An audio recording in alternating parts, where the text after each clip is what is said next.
In the windswept plains of Kansas Territory, where golden grass dances endlessly under an endless sky, a quiet man sits whittling arrows on the porch of his modest trading post. Most folks in Willowbrook Settlement know Thomas Whitehawk as the soft-spoken trader who barely speaks above a whisper, whose hands shake slightly when he counts coins, and who seems to jump at loud noises. Before we jump back in, tell us where you're tuning in from. And if this story touches you, make sure you're subscribed, because tomorrow I've saved something extra special for you. What they don't know is that those same trembling hands once belonged to the most feared and respected archer in all the Comanche nation. They called him Silent Arrow, the hunter whose bow never knew failure, whose aim was guided by spirits themselves. The settlers are about to discover that some legends never truly fade, they just learn to hide in plain sight. The autumn wind carried the scent of prairie sage and distant rain across Willowbrook Settlement as Thomas Whitehawk arranged his wares for another day of quiet commerce.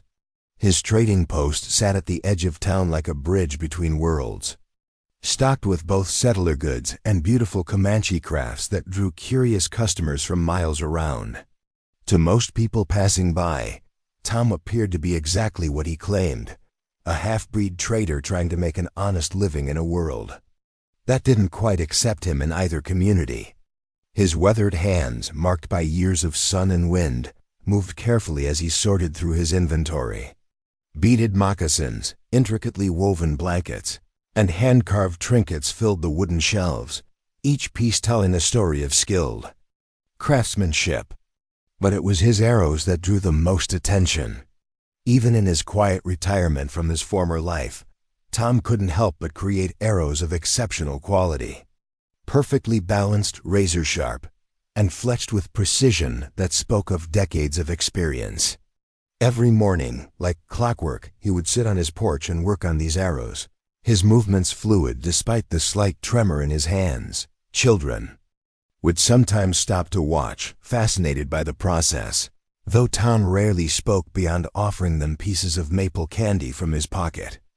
The adults saw only an aging half-breed trying to make a living, unaware that they were watching a master craftsman whose very name had once struck fear into the hearts of cavalry soldiers and buffalo hunters across 3 territories.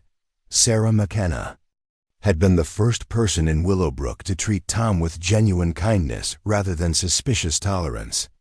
The Irish schoolteacher had arrived in town 6 months ago with nothing but a worn leather satchel, a fierce determination to educate frontier children, and a complete disregard for the social barriers that kept most settlers at arm's length from the local native population. Her red hair caught the morning sun like fire as she walked past Tom's trading post each day, always offering a warm smile and sometimes stopping to admire his craftsmanship. Tom found himself looking forward to these brief encounters more than he cared to admit. Sarah had a way of seeing past surfaces, of recognizing quality and artistry where others saw only crude Indian goods. When she purchased a set of his arrows for her students to examine during their lessons about local cultures, she'd traced the perfect fletching with genuine appreciation, commenting on the incredible attention to detail. Her fingers had lingered on the shaft just long enough for Tom to notice, and he'd felt something stir in his chest that had nothing to do with his carefully maintained cover. The Prairie Rose Schoolhouse stood at the heart of Willowbrook, a simple wooden structure that Sarah had transformed into a beacon of learning and hope. She taught children of all backgrounds, from the sons and daughters of Irish immigrants to the mixed heritage children who often fell between worlds. Her classroom was filled with maps, books, and examples of different cultural traditions, including several of Tom's arrows displayed with explanatory cards about Native American craftsmanship. Young Daniel Rivers was one of Sarah's most challenging students, though not for lack of intelligence. The 17-year-old son of local rancher Jake Morrison possessed a quick mind and natural leadership abilities, but also a hot temper and a dangerous fascination with violence. Danny had grown up hearing stories of Indian raids and cavalry charges, tales that painted conflict in bold strokes of heroism and villainy. He wore a Colt revolver on his hip with the swagger of someone trying to prove his manhood, and he spoke often of his desire to join the cavalry and make a name for himself fighting hostile tribes. Sarah worried about Danny's trajectory, recognizing in him the same restless energy that led many young men to seek glory through violence. She had tried reasoning with him, assigning him essays about peaceful conflict resolution, even bringing in guest speakers to talk about the costs of warfare. But Danny remained fascinated by the romance of battle, convinced that real men proved themselves through superior firepower and aggressive action. It was on a crisp October morning that the fragile peace of Willowbrook Settlement first showed signs of strain. Marcus Thornton and his buffalo hunting crew rode into town like a storm front, their wagons loaded with fresh hides and their pockets heavy with coin from the eastern markets. Thornton himself was a mountain of a man, standing well over 6 feet with shoulders that seemed to stretch from wall to wall when he entered a room. His black beard was streaked with premature gray, and his eyes held the cold calculation of someone who had learned to see everything in terms of profit and loss. The buffalo hunters made their headquarters at the Silver Dollar Saloon, spending their money freely and loudly proclaiming their success in clearing the plains of the great herds. To them, buffalo were nothing more than walking profit leather, and meat to be harvested as efficiently as possible. They spoke dismissively of the local tribes, referring to them as obstacles to progress and commerce. Their presence in town brought a new tension, an edge of violence that made the more peaceful residents nervous. Thornton's crew included some of the most ruthless hunters on the frontier. There was Silas Creek, a scarred man who bragged about the Indian scalps he'd taken during territorial conflicts. Red Johnson, whose nickname came from his perpetual sunburn and his preference for bloody solutions to problems. And young Pete Donovan, barely older than Danny Rivers, but already hardened by months of killing for money. Tom watched the buffalo hunters with careful eyes, recognizing the type immediately. These weren't just commercial hunters, they were the kind of men who enjoyed the killing almost as much as the profit. He'd encountered their kind before, during his years as Silent Arrow, and he knew that their presence meant trouble for everyone in the area. The great buffalo herds weren't just a source of income to the commercial hunters. They were the foundation of life for the Plains tribes. When the herds disappeared, entire ways of life disappeared with them. From his position on the trading post porch, Tom could see Thornton examining some of the local goods, picking up native crafts with the dismissive attitude of someone evaluating enemy artifacts. When the big man's eyes fell on Tom's arrows, his expression shifted to something approaching professional interest. Here was someone who recognized quality workmanship, even if he had no respect for its cultural origins. The buffalo hunter approached the trading post with heavy steps, his boots raising small clouds of dust. Tom continued his whittling, though. His hands had grown noticeably steadier in the presence of potential danger. Years of training had taught him to maintain his cover, even when every instinct screamed warnings. "You make these arrows yourself, Breed." Thornton's voice carried the casual contempt that some white men reserve for anyone with Indian blood. He picked up one of Tom's finest arrows, examining the craftsmanship with the eye of someone who understood weapons. Tom nodded slowly, not trusting himself to speak. His voice, when he chose to use it around strangers, carried the careful cadence of someone trying not to reveal too much about himself. "Yes, sir. Been making them for years." "Quality work," Thornton admitted grudgingly. "Shame it's wasted. On toy weapons, this is the age of firearms, old man. Bows and arrows are relics, just like the people who used to depend on them." He set the arrow down with deliberate carelessness, though Tom noticed how carefully he handled it, despite his dismissive words. The confrontation might have escalated, but Sarah McKenna chose that moment to walk past on her way to the schoolhouse. Her presence changed the dynamic immediately, reminding everyone of the social conventions that governed behavior in a civilized settlement. Thornton touched his hat brim in a gesture of exaggerated courtesy, his demeanor shifting to the calculated charm he used when trying to impress respectable women. "Ma'am," he rumbled, his voice taking on a smoother tone. "Marcus Thornton, at your service. I don't believe I've had the pleasure." Sarah's green eyes took in the scene with quick intelligence, noting the tension in Tom's posture and the barely concealed aggression in Thornton's manner. "Sarah McKenna," she replied politely but coolly. "I teach at the local school." Schoolmarm," Thornton mused, as if this explained everything about her presence in this rough frontier town. Noble work, bringing civilization to the wilderness. Must be challenging, dealing with all the different types around here. His eyes flicked meaningfully toward Tom. "I find that education opens minds and builds bridges," Sarah replied firmly. "Some of my most valuable teaching materials come from Mr. Whitehawk's trading post. His arrows, for instance, are examples of sophisticated engineering and artistic skill that my students find fascinating.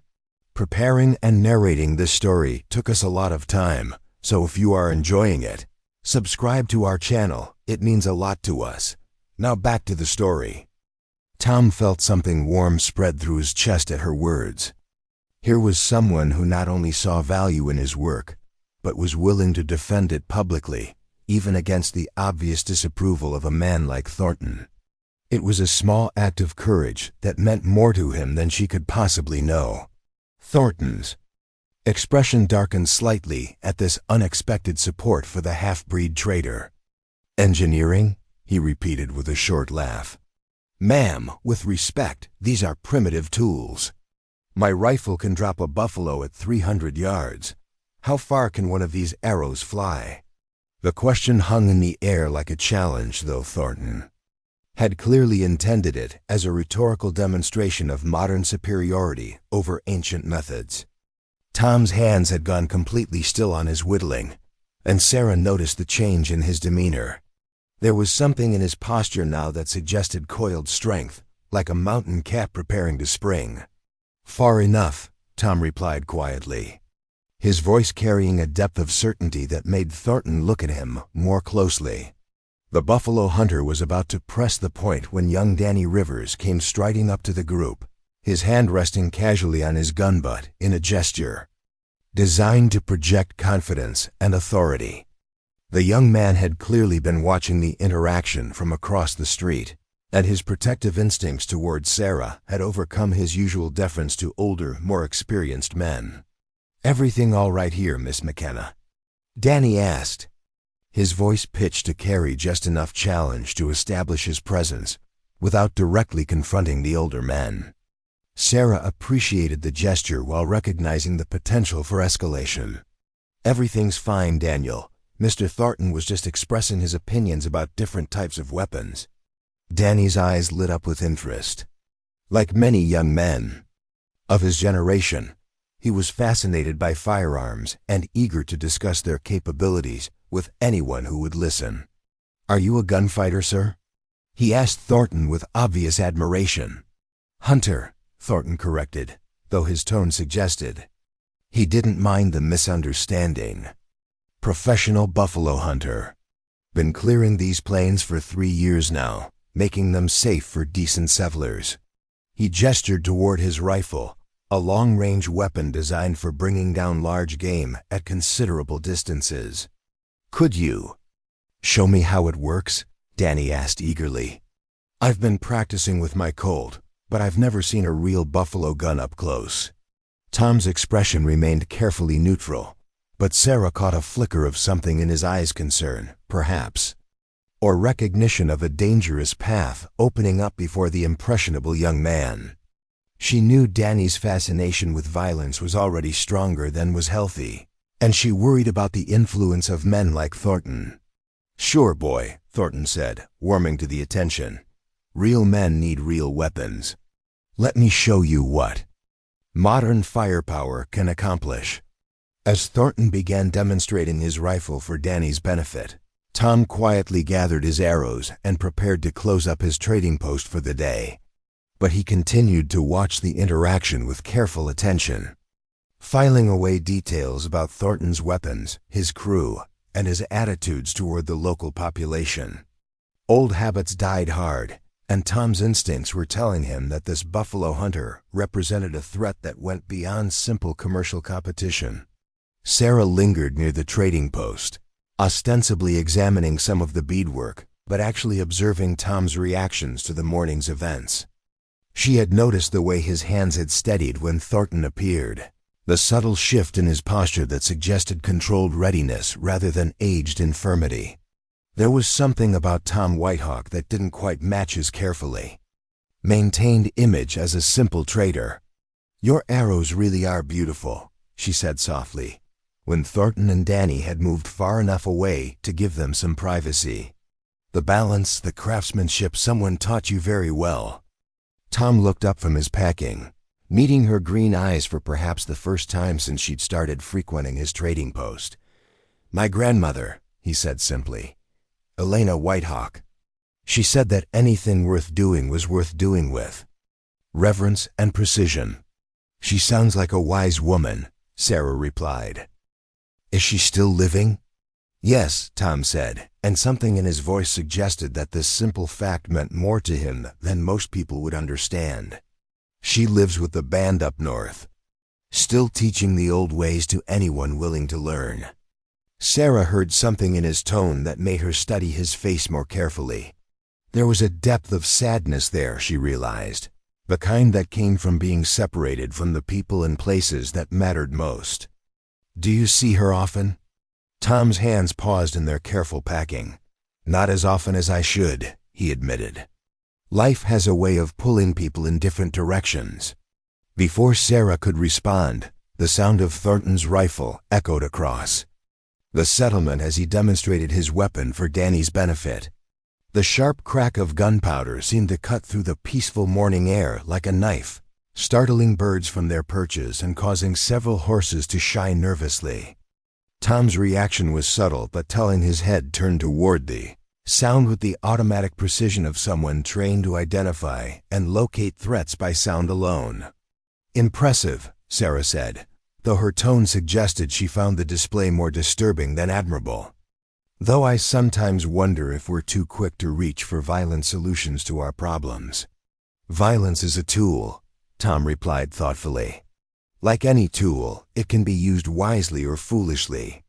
The question isn't whether to use it, but when and how."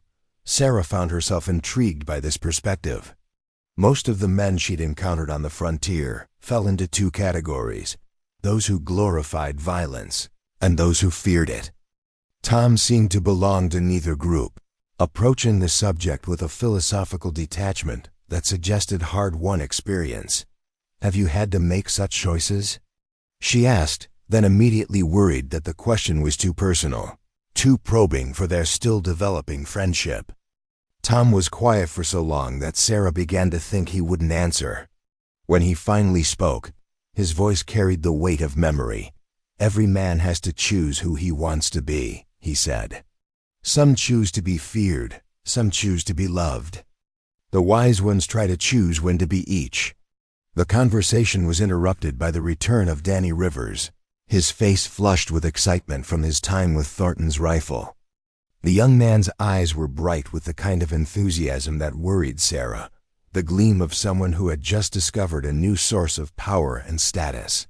"Miss McKenna, you should see what that rifle can do," Danny exclaimed. "Mr. Thornton shot a bottle off a fence post at 200 yards. Said he could teach me to do the same if I was willing to learn." Sarah felt a chill of apprehension. The last thing Danny needed was encouragement for his violent tendencies, especially from someone like Thornton. "That's very impressive, Daniel," she said carefully. "Though I hope you remember that skill with weapons should always be balanced with wisdom in their use." "Oh, I know that," Danny said dismissively, though his tone suggested he considered such concerns to be feminine worry rather than legitimate caution. "But a man needs to be able to protect what's his, right? Can't do that with books and pretty words." Tom's hands had gone completely still again, and Sarah noticed the way his eyes focused on Danny with sudden intensity. There was something in his expression that reminded her of a teacher watching the student approach a dangerous mistake. Someone with the knowledge to prevent disaster, but uncertain whether intervention would be welcome. Protection takes many forms, Tom said quietly. Sometimes the strongest protection comes from avoiding fights altogether. Danny turned to look at the older man with barely concealed impatience. Like many young people, he had little patience for what he perceived as the overly cautious advice of his elders. No offense, Mr. Whitehawk, but times have changed. This isn't the old days when people could just talk their way out of trouble. These days, you need firepower to back up your words. Do you? Tom asked, and something in his tone made Danny pause. Tell me, son, what happens when you meet someone with more firepower than you? The question hung in the air, deceptively simple, but carrying implications that made Danny shift uncomfortably. It was the kind of question that exposed the flaws in simplistic thinking, the sort of logical trap that Sarah often used in her classroom to encourage deeper reflection. Well, Danny said slowly, clearly working through the implications, I guess you'd better make sure you're the one with the most firepower. Tom nodded as if this was exactly the answer he'd expected. And if everyone follows that logic, where does it end? Sarah watched this exchange with growing fascination. Tom was leading Danny through a Socratic dialogue with the skill of a natural teacher, using questions rather than lectures to expose the contradictions in the young man's worldview. It was a technique that required both patience and genuine wisdom, qualities that seemed at odds with Tom's image as a simple trader. Danny was beginning to look frustrated, sensing that he was being led somewhere he didn't want to go, but unable to identify the trap. I don't know, he admitted. But I know that good people need to be able to defend themselves against bad people. True, Tom agreed. But how do you tell the difference? The question stopped Danny cold. It was such a fundamental issue that he'd never really considered it seriously. In his mental universe, the division between good and bad was clear and obvious. Good people were folks like his family, his neighbors, the other settlers trying to build honest lives. Bad people were Indians, outlaws, and anyone who threatened that way of life. But Tom's question forced him to examine those assumptions. How did you really tell the difference between good and bad? Was it about race, as so many people seem to believe? Was it about occupation, with farmers and ranchers automatically good and hunters and traders automatically suspect? Was it about intentions, and if so, how could you know someone's true intentions? Sarah watched Danny struggle with these concepts and felt a surge of gratitude toward Tom for forcing the young man to think more deeply. This was exactly the kind of intellectual challenge that Danny needed, the sort of questioning that might help him develop more nuanced views of the world. I guess it's not always that simple, Danny admitted reluctantly. No, Tom agreed. Gently, it's not. Which is why wise men try to understand before they act, why they look for ways to resolve conflicts without violence whenever possible. Thornton's voice boomed across the settlement as he called for his men to prepare for departure. Their brief stop in Willowbrook was ending, but Sarah had the distinct feeling that their presence had already begun to change things in ways that might not become apparent for days or weeks. As the buffalo hunters mounted their horses and prepared to leave town, Thornton made a point of riding past Tom's trading post one more time. Think about what I said, Breed, he called out. This country's changing, and men who don't change with it get left behind.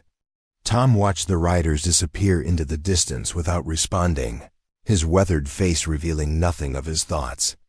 But Sarah noticed that his hands remained perfectly steady until the last echo of hoofbeats had faded into the prairie wind.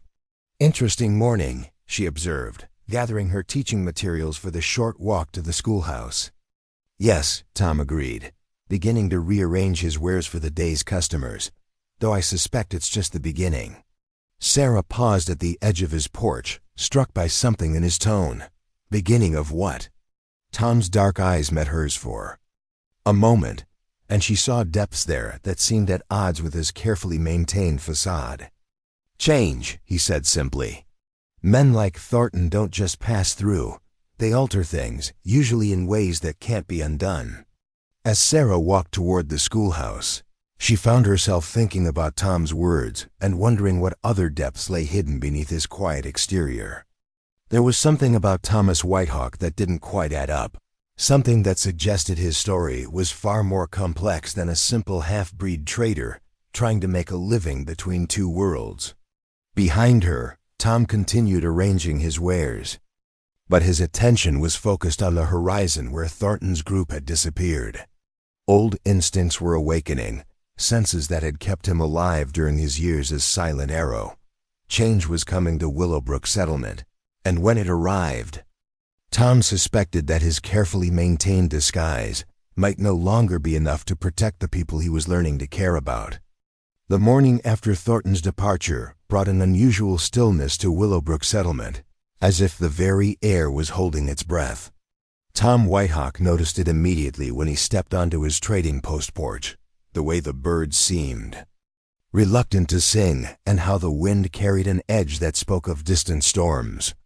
His grandmother Elena had always said that the earth itself could sense when violence was approaching, and after 43 years of life on the frontier, Tom had learned to trust such omens. Sarah McKenna arrived at the schoolhouse earlier than usual, her green dress rustling softly as she unlocked the door and began preparing for the day's lessons. She had spent much of the previous evening thinking about the encounter with Thornton, and the glimpses she'd caught of depths in Tom Whitehawk that seemed far beyond those of a simple trader. There was something in the way he'd handled himself, a quiet confidence that suggested capabilities he kept carefully hidden from the world. Young Danny Rivers was already waiting when she opened the school, his face flushed with excitement, and a newspaper clutched in his hand. The Kansas City Star had arrived on the morning stage, and its headlines told stories that fed directly into the young man's romantic notions about frontier life and the glory of armed conflict. "Miss McKenna, look at this," Danny said eagerly, spreading the paper across one of the wooden desks. "There's a whole article about the cavalry's campaign against the hostile tribes up north. Says they're making real progress in pacifying the region." Sarah examined the article with growing concern.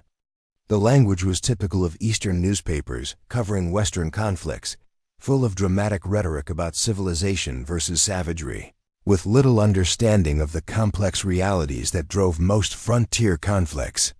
The article painted a picture of noble soldiers bringing order to chaos, with no mention of the economic and cultural factors that made peaceful coexistence so difficult. "It's interesting how different people can see the same events in completely different ways," Sarah observed carefully. She had learned that direct challenges to Danny's worldview often made him defensive, while thoughtful questions sometimes opened his mind to alternative perspectives. "What do you mean?" Danny asked, genuinely puzzled. "This is from a real newspaper, written by educated people. They know what they're talking about." Before Sarah could respond, the schoolhouse door opened and Tom Whitehawk stepped inside, carrying a bundle wrapped in soft deerskin.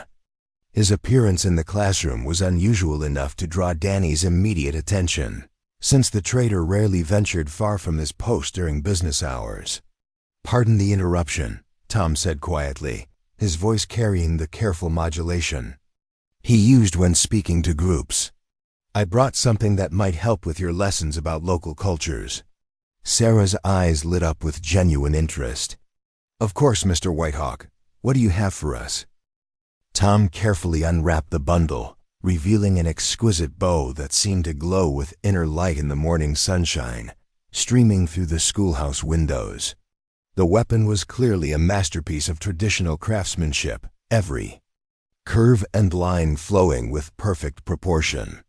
The wood had been polished to a deep golden sheen, and intricate patterns had been carved along its length with skill that spoke of decades of experience. "This is a traditional Comanche hunting bow," Tom explained, his voice taking on the tone of someone sharing sacred knowledge.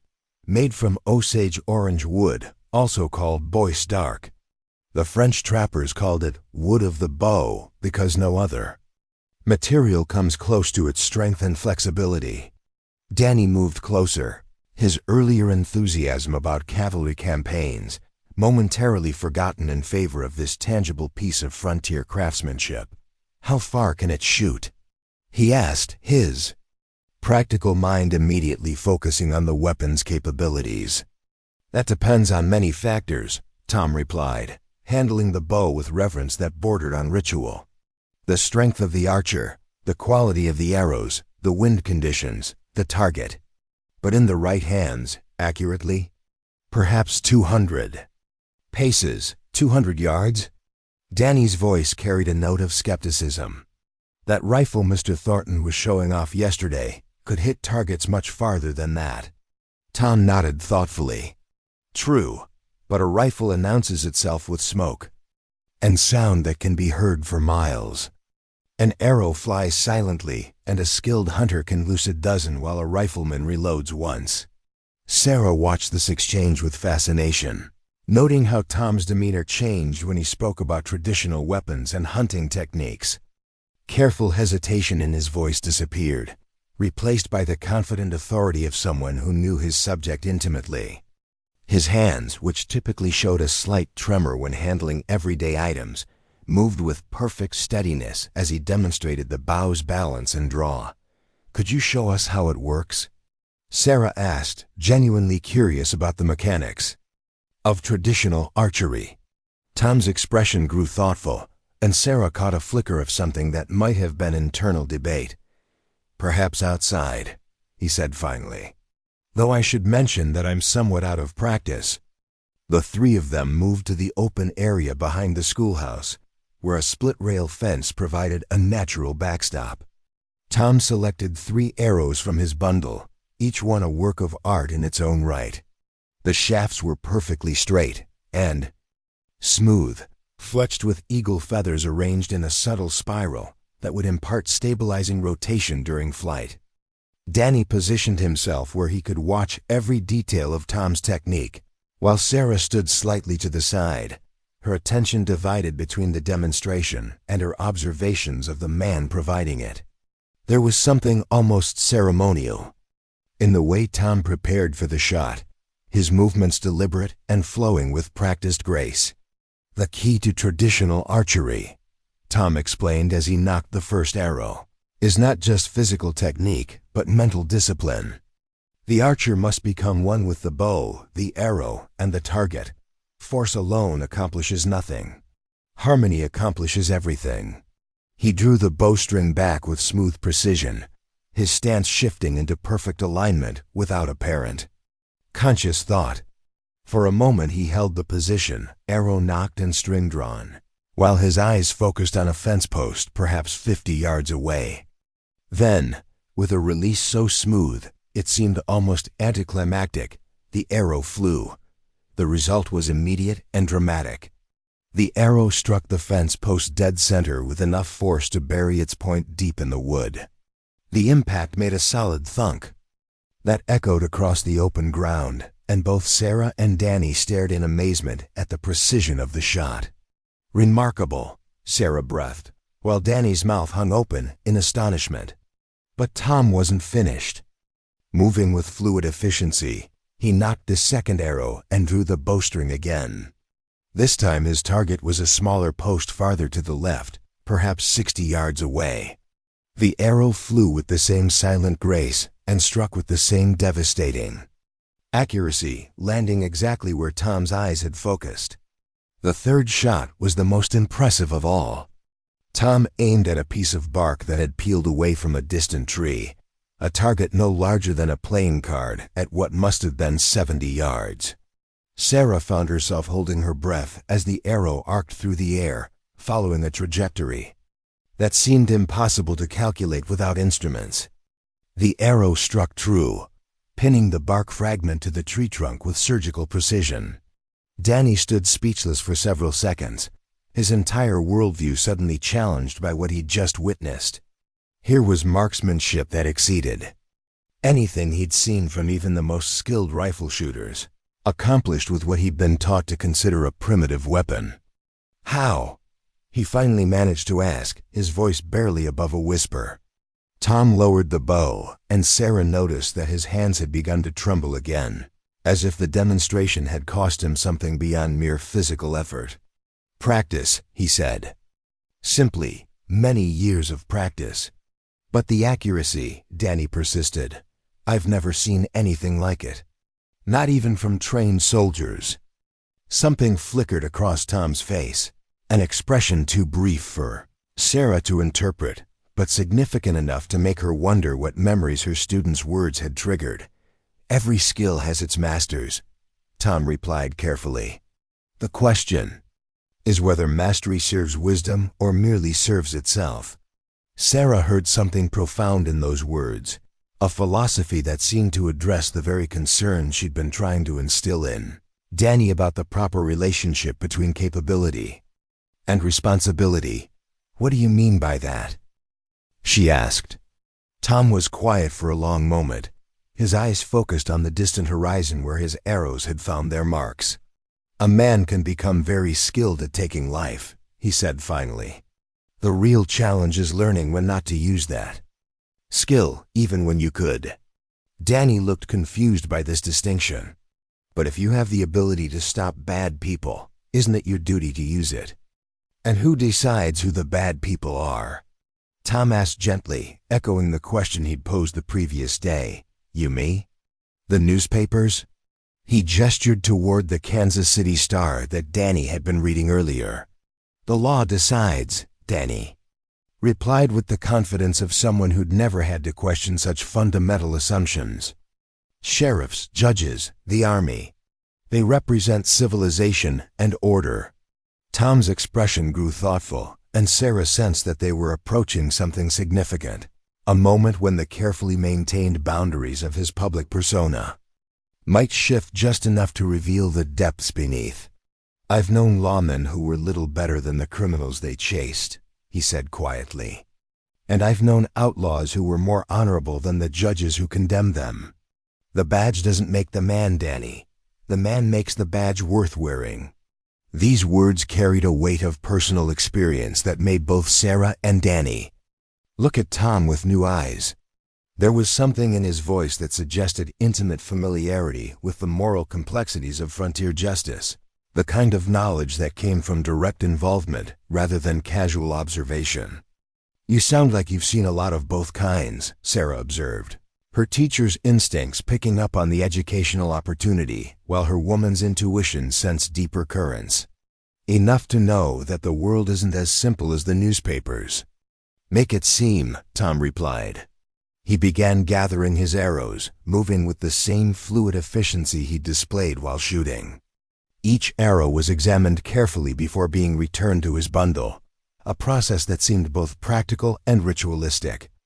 Danny watched this arrow collection with obvious fascination, still struggling to reconcile what he'd just witnessed with his preconceptions about modern versus traditional weapons.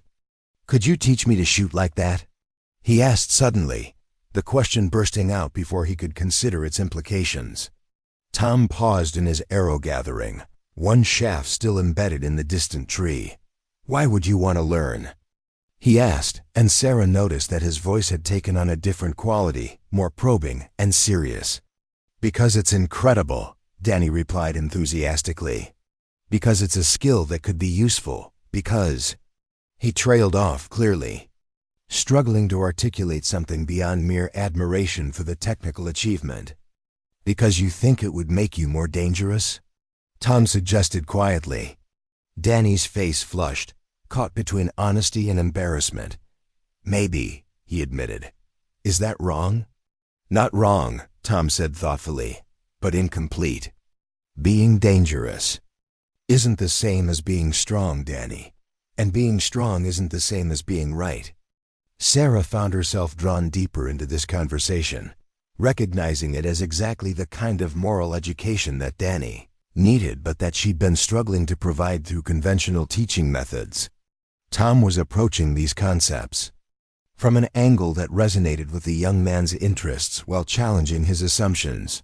But surely there are times when being dangerous is necessary, Sarah said, partly to keep the conversation flowing and partly because she genuinely wanted to understand Tom's perspective. When protecting innocent people, for instance. Absolutely, Tom agreed. But those times are rarer than most people think, and they require wisdom to recognize. Many conflicts that seem to require violence are actually failures of understanding, failures of communication. What about Indians? Danny asked, his voice carrying the casual prejudice that was common among frontier settlers. When they attack settlements, surely that's a time for violence. Tom's hands went completely still, and Sarah saw something shift in his posture, a subtle tension that suggested the question had touched on something deeply personal. When he spoke, his voice carried a carefully controlled intensity. Tell me about these attacks, Danny. What do you know about why they happen? Danny looked surprised by the question. Because they're savages, he said, repeating what he'd heard countless times from adults around him. Because they don't want civilization to advance. Because they hate white people. Do they? Tom asked quietly. Or do they attack because their hunting grounds have been destroyed by commercial buffalo hunters? Because treaties have been broken so many times that they no longer trust promises? Because their children are dying of diseases brought by people who see them as obstacles rather than human beings? The questions hit Danny like physical blows, challenging assumptions he'd never thought to examine. Sarah watched with growing respect as Tom systematically dismantled the simplistic narrative that Danny had absorbed about frontier conflicts. I never thought about it that way, Danny admitted reluctantly. Most people don't, Tom replied, his voice gentling. It's easier to see enemies than to understand problems. Easier to shoot than to listen. But understanding usually leads to better solutions than violence. Sarah felt a surge of gratitude toward Tom for providing the kind of nuanced perspective on frontier life that she'd been trying to instill in her students. His approach was more effective than her academic methods because it came from evident personal experience and genuine wisdom rather than theoretical knowledge. You speak like someone who's seen both sides of these conflicts, she observed. Tom's dark eyes met hers for a moment, and she saw something there that made her breath catch. There was pain in those eyes, and knowledge, and a depth of experience that seemed almost overwhelming in its intensity. I've lived between worlds, he said simply. Sometimes that gives you a perspective that people from only one world don't have. The conversation was interrupted by the sound of approaching horses, multiple riders moving at a pace that suggested urgency, if not outright emergency. Tom's head turned toward the sound with automatic precision, his body shifting into a state of alert readiness that seemed completely at odds with his usual careful hesitation. Sheriff Ben Cooper rounded the corner of the schoolhouse at a fast trot, followed by two men that Sarah didn't recognize. Cooper's weathered face was grim, and his hand rested casually near his gun butt in the unconscious gesture of a lawman expecting trouble. Tom, Cooper called out as he reined in his horse. Need to talk to you. Something's happened up north that you need to know about. Tom's expression remained carefully neutral, but Sarah noticed that his hands had stopped trembling entirely. What kind of something, Ben? The kind that's going to bring federal attention to this whole region, Cooper replied grimly. Thornton and his crew hit a Comanche hunting party yesterday. Killed 6 braves and wounded several others.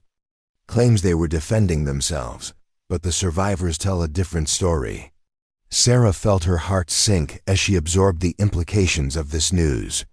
The fragile peace that existed between the various communities in the region was built on mutual respect and careful avoidance of provocative actions. If Thornton had deliberately attacked a Comanche hunting party, the consequences could be devastating for everyone. Danny's face had gone pale as he processed what the sheriff was saying. Does this mean there's going to be a war? He asked, his voice carrying a mixture of fear and excitement that troubled Sarah deeply. Depends on how the tribe responds, Cooper replied, and on whether anyone can find a way to prevent escalation. That's why I need to talk to Tom here. He's got connections in the Comanche community that might help us avoid a bloodbath." Tom was silent for a long moment, his eyes focused on something beyond the immediate group. When he spoke, his voice carried a weight of resignation that suggested he'd been expecting this moment for some time. "Where did it happen?" he asked. "Eagle's Rest Canyon," Cooper replied. "Thornton claims the hunting party attacked his camp, but there's evidence that suggests otherwise. Tracks show his men pursuing Indians who were trying to retreat." Sarah saw Tom's jaw tighten at the mention of Eagle's Rest Canyon, and she wondered if the location held special significance for him. His reaction suggested more than casual familiarity with the area. "How many in Thornton's crew?" Tom asked. 12, maybe 15, Cooper replied. "They're holed up at the old Miller homestead about 20 miles south of here. Sent word that they'll defend themselves against any retaliation." Tom nodded slowly, and Sarah could almost see him calculating distances, numbers, and strategic considerations with the efficiency of someone trained in such matters. "What do you want from me, Ben?" "I want you to ride up to your grandmother's band," Cooper said bluntly. "See if you can convince them that not all white people support what Thornton did. Maybe help us find a peaceful solution before this thing explodes into something that gets a lot of innocent people killed." The request hung in the air like a challenge, and Sarah realized that this was a moment of decision for Tom Whitehawk. Whatever careful balance he'd maintained between his public identity and his private knowledge was about to be tested in ways that might expose truths he'd worked hard to keep hidden. "The band won't trust words alone," Tom said finally. "Not after what's happened. They'll want proof that justice is possible through peaceful means." "What kind of proof?" Cooper asked. Tom's eyes grew distant, and Sarah sensed that he was weighing options that involved more risk than a simple traitor should reasonably consider. "They'll want Thornton and his men brought to trial," he said. "Real trial, with real consequences for what they've done. And if I can't promise that?" Cooper asked quietly. Tom's hands had gone completely steady now, and his posture carried none of the hesitant uncertainty that typically marked his public interactions. "Then you'd better start preparing for war," he said simply. "Because my grandmother's people won't let this go unanswered." Sarah felt a chill run down her spine at the matter-of-fact way Tom delivered this assessment. There was no dramatic threat in his words, just the calm certainty of someone who understood the cultural and political dynamics at play far better than his public persona suggested. Danny looked back and forth between the adults, clearly struggling to process the complexity of the situation. "Couldn't we just arrest Thornton ourselves?" he asked. "If he murdered those Indians, isn't that against the law?" Cooper's expression grew even grimmer. "Thornton's got friends in high places, boy. Federal marshals who owe him favors, territorial officials who profit from his buffalo hunting contracts. Arresting him won't be simple, and making charges stick will be even harder. So what are we supposed to do?" Danny demanded, his frustration evident. "Just let him get away with murder?" Tom turned to look at the young man, and Sarah saw something in his expression that seemed both sad and determined. "We find another way," he said quietly. "We find a way that serves justice without starting a war that will kill more innocent people than Thornton ever could." "What way?" Danny asked skeptically. Tom was quiet for a long moment, and Sarah had the sense that he was making a decision that would change everything about his carefully maintained life in Willowbrook Settlement. When he spoke, his voice carried a new note of authority that seemed to transform him before their eyes. "Leave that to me," he said simply. "But first, I need to ride north and talk to my grandmother. She needs to hear about this from someone she trusts, and she needs to understand that there are still people here who believe in justice." Cooper nodded grimly. "How long will that take?" 2 days to reach the band, 1 day to talk, 2 days back," Tom calculated. "But Ben, you need to understand something. If I can't convince them to wait for justice, If they decide to take matters into their own hands, there won't be anything anyone can do to stop what comes next. The weight of this statement settled over the group like a physical presence. Sarah found herself looking at Tom Whitehawk with entirely new eyes, seeing past the carefully constructed facade of the simple trader to glimpse something far more complex and potentially dangerous beneath. "Tom," she said quietly, "is there something you're not telling us?" Tom's dark eyes met hers, and for a moment she saw past all his defenses to something that took her breath away. There was power there, and knowledge, and a depth of capability that seemed almost overwhelming in its implications. "There's a lot I haven't told anyone," he said simply. "But if this situation goes badly, you'll learn more about Thomas Whitehawk. Then you might want to know." The dawn mist clung to the prairie grass like ghostly fingers as Tom Whitehawk prepared for his journey north to find his grandmother's band. His movements had taken on a different quality since Sheriff Cooper's announcement about Thornton's attack, a fluid efficiency that spoke of long-dormant instincts awakening. The careful tremor in his hands had vanished completely, replaced by the steady precision of someone preparing for significant action. Sarah McKenna watched from her boarding house window as Tom loaded supplies onto his sturdy paint horse, noting how his entire demeanor had shifted overnight. Gone was the hesitant trader who jumped at sudden noises, replaced by someone who moved with the controlled grace of a natural predator. Even his clothing had changed, the simple merchant's attire replaced by traditional buckskins that seemed to transform him into someone entirely different. The transformation was so complete that Sarah began to question everything she thought she knew about Thomas Whitehawk. The man loading his horse with practiced efficiency bore little resemblance to the quiet trader who had whittled arrows on his porch, speaking softly to avoid drawing attention. This version moved with purposeful intent, checking his weapons with the automatic thoroughness of someone for whom such preparations had once been matters of life and death. Danny Rivers arrived at the trading post just as Tom was securing his bow case to his saddle, the young man's face still showing the confusion and excitement that had marked him since witnessing the archery demonstration. The newspaper article about cavalry victories seemed forgotten now, replaced by direct exposure to capabilities that exceeded anything described in those distant dispatches. "Mr. Whitehawk," Danny called out, his voice carrying a note of urgency. "I've been thinking about what you said yesterday, about understanding before acting. Could I ride with you? Help you talk to your grandmother's people?" Tom paused in his preparations, studying the young man with eyes that seemed to see far more than Danny realized. "This isn't a romantic adventure, son," he said quietly. "The people I'm going to see have just lost family members to violence. They're grieving, angry, and looking for someone to blame.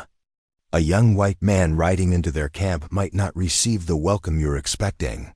"But you said understanding was important," Danny persisted. "How can I understand if I don't see for myself? Besides, maybe having someone like me there would show them that not all settlers support what Thornton did." Sarah found herself walking toward the trading post without conscious decision, drawn by a conversation that seemed to be approaching something significant. There was an earnestness in Danny's request that went beyond mere curiosity, a genuine desire to learn that offered hope for his continued growth. Tom considered the request in silence, his dark eyes focused on the horizon where his journey would take him. "You understand that this journey might change how you see everything?" he asked finally. "That once you've seen the world from their perspective, you can't go back to the simple certainties you had before." "I want to understand," Danny replied with conviction. "I'm tired of believing things just because everyone else believes them. Yesterday, you showed me that everything I thought I knew about weapons and fighting was incomplete. Maybe everything I think I know about Indians is incomplete too." The honesty in Danny's words seemed to reach something in Tom, breaking through his obvious reservations about taking a young settler into a potentially volatile situation. "Sarah," he called out, noting her approach, "what do you think about this idea?" Sarah felt the weight of the decision, understanding that her opinion might influence not just Danny's immediate future, but his entire development as a person. "I think," she said carefully, "that real education sometimes requires stepping outside our comfortable assumptions.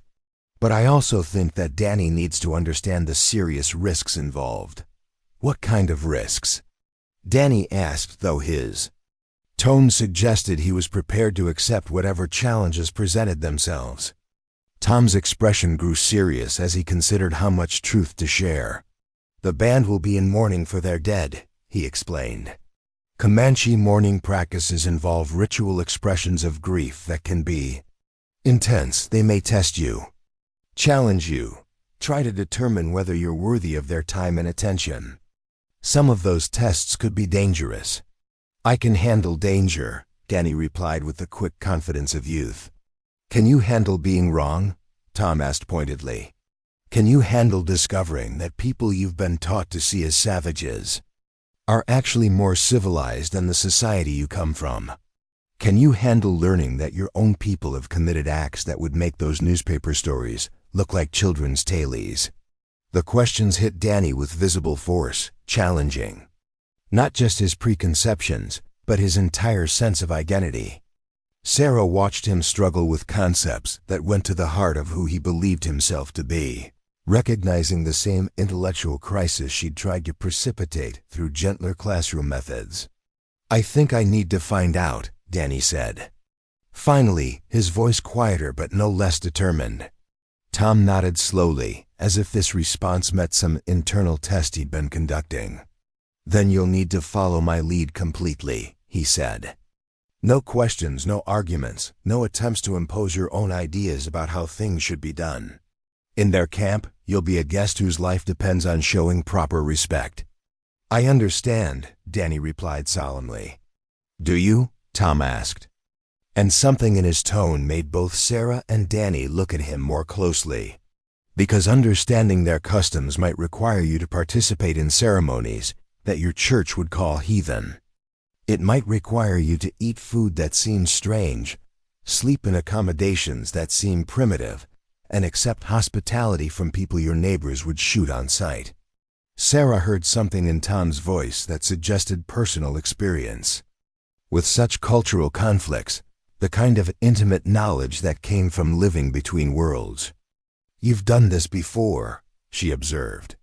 "Brought outsiders into Comanche camps." Tom's hands paused in their checking of his saddle straps, and she caught a flicker of memory crossing his face. "Once," he said quietly, "a long time ago. It didn't end well." The admission hung in the air like a warning, but Danny's resolve seemed unshaken. "I still want to go," he said firmly. "Whatever happened before, maybe this time can be different." Tom studied the young man for a long moment, as if trying to see past his surface enthusiasm to the character beneath. "Sarah," he said finally, "if something happens to me on this journey, if we don't come back, there are things you need to know." Sarah felt a chill of premonition at his words. "What kind of things?" Tom reached into his saddlebags and withdrew a small bundle wrapped in oiled leather. "Letters," he said simply, "from people who knew me before I came to Willowbrook. If circumstances require it, Sheriff Cooper will know what to do with them." The weight of this gesture struck Sarah forcefully, a man preparing for the possibility that he might not survive what lay ahead. "Tom," she said softly, "who are you really?" Their eyes met across the space between them, and for a moment, Sarah saw past all his careful defenses to something that made her heart race. There was power there, and sadness, and a depth of capability that seemed almost frightening in its implications. "I'm someone who's tried very hard to leave the past behind," he said quietly. "But the past has a way of finding you, especially when the people you care about are threatened." Before Sarah could respond, the sound of multiple horses approaching drew their attention toward the main street. A group of territorial officials was riding into town, their dust-covered clothes and grim expressions suggesting they'd been traveling hard through the night. Leading them was Deputy Marshal Hayes, A man whose reputation for decisive action was matched only by his reputation for political pragmatism. Tom's posture shifted subtly as he watched the officials dismount, his casual stance becoming more alert without any obvious change in position. Sarah noticed how his hands moved closer to his weapons, an unconscious adjustment that spoke of deeply ingrained reflexes. "Whitehawk," Marshal Hayes called out as he approached the trading post. "Need to talk to you about this Comanche situation." "Marshal," Tom replied with careful neutrality. "What can I do for you?" "You can start by telling me what you know about the attack on those buffalo hunters," Hayes said bluntly. "Word is you've got connections with the tribes that might help. You understand their intentions." Sarah caught the subtle shift in phrasing.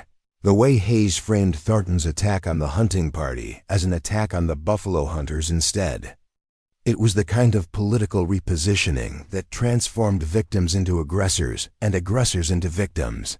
The sort of narrative manipulation that served certain interests while obscuring uncomfortable truths.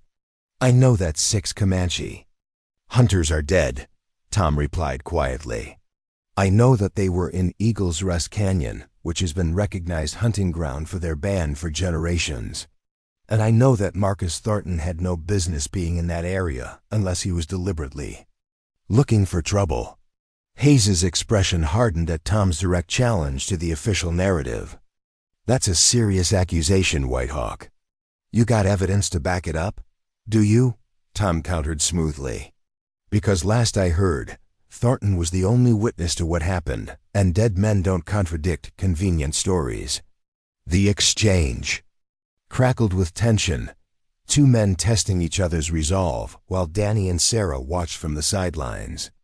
Hayes represented federal authority and political expediency, while Tom seemed to embody some alternative form of justice that operated according to different rules.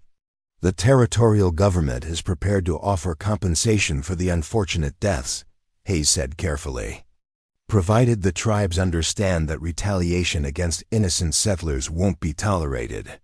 Tom's laugh was soft but carried an edge that made Sarah's skin prickle. "Compensation," he repeated. "You're offering to pay money for the lives of men who died defending their traditional hunting grounds from illegal encroachment." "It's a generous offer," Hayes insisted. "More than the law requires under the circumstances." "And what circumstances are those?" Tom asked quietly. Hayes's face flushed with anger at being questioned so directly. "The circumstances where armed hostiles threatened law-abiding citizens engaged in legitimate commercial activity."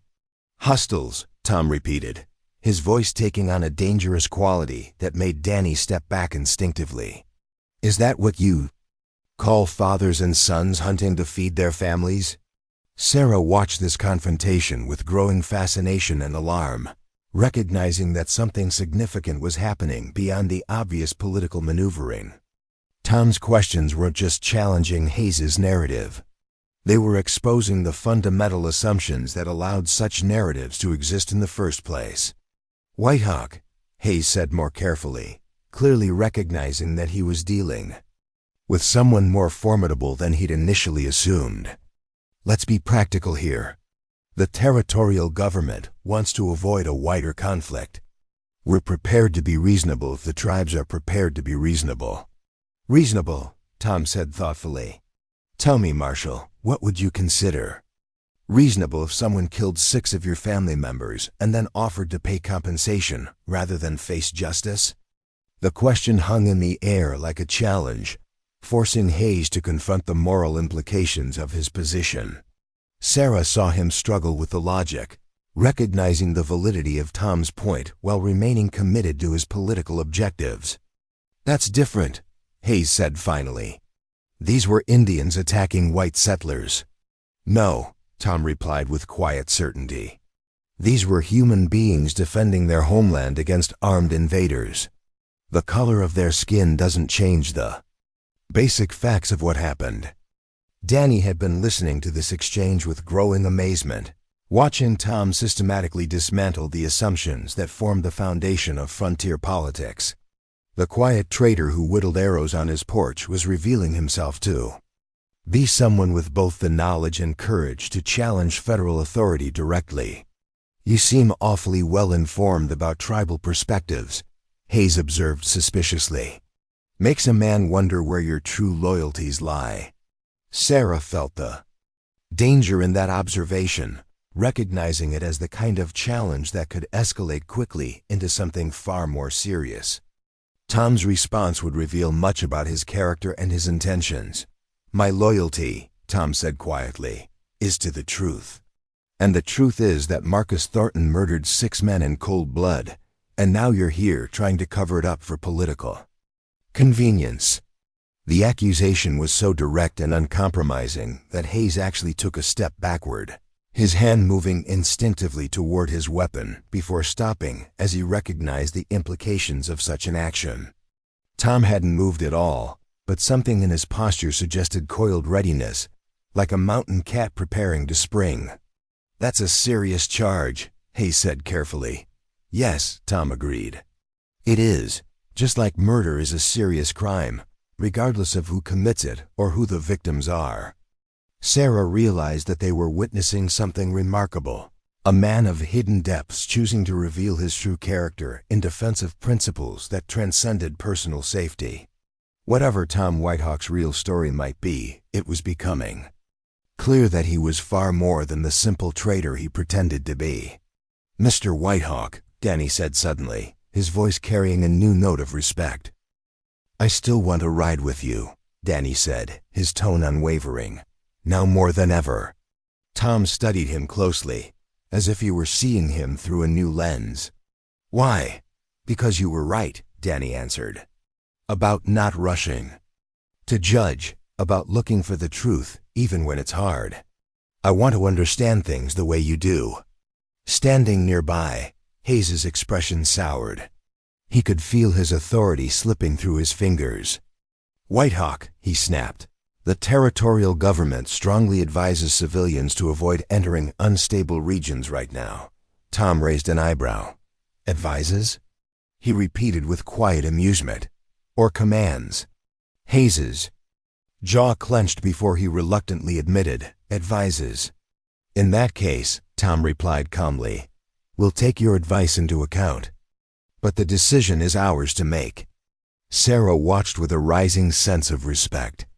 Tom hadn't challenged Hayes with force or defiance. He'd held his ground with composure and dignity. It was strength, but the kind that didn't need to shout. Hayes, clearly dissatisfied but out of options, gave a curt warning. Just remember, the government won't be held responsible if things go badly.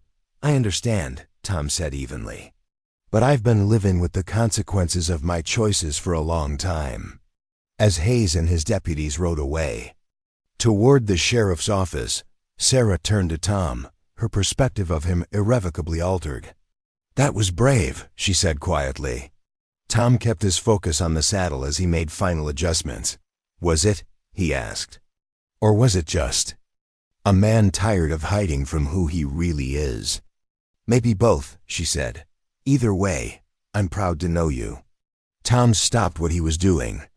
When he looked up, something in his gaze caught her off guard, a warmth, a quiet gratitude, and something deeper that made her heart skip. Sarah, he said softly, there are things in my past that might change how you see me. Things I haven't told you. Then tell me, she said gently, without a trace of fear. Tom was silent for a moment, weighing her trust against the burden of truth. My grandmother didn't just teach me how to make arrows, he said eventually. She taught me how to use them in ways most people would rather not imagine. Sarah heard the heaviness in his voice, a confession wrapped in restraint. What kind of ways? She asked softly. The kind that helped my people survive when things were at their worst, he said. The kind that earned me a name one I've spent the last 5 years trying to leave behind. Danny, who had been listening quietly, leaned in, sensing the significance of what was coming. What name? He asked, barely above a whisper. Tom met his eyes, calm and unflinching. Silent Arrow, he said.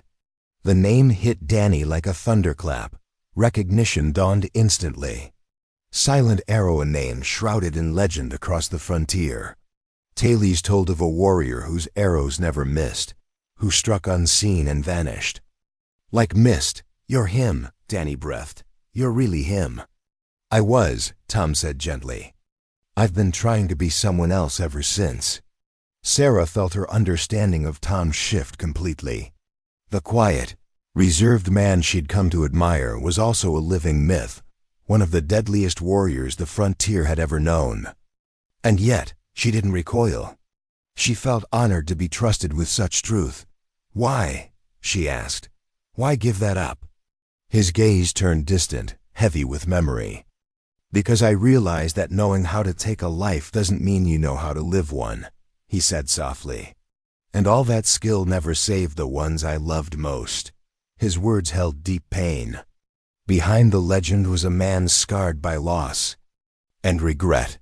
And now, Sarah said gently, you might have to use those skills again. Maybe, Tom replied quietly, his voice calm but carrying the weight of what that would mean.